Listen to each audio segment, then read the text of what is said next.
Hello everyone! Our lunch for today is seafoods. Ayan, seafoods na naman. Seafoods everyday. Actually, kagabi ito kaya marami lang yung order. Kaya ayan. Kainin. Yung pang dinner namin, ibang klase no, dinner ganito.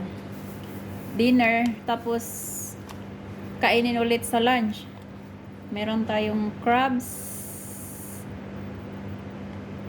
Maliliit yung crabs nila pero okay lang. Pwede na yan. Meron tayong shrimp. Meron tayong squid. Meron tayong tahong with the sweet chili sauce. And merong corn. Sarap.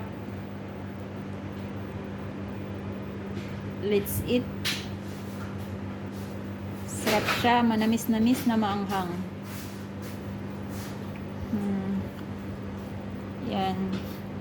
Crabs.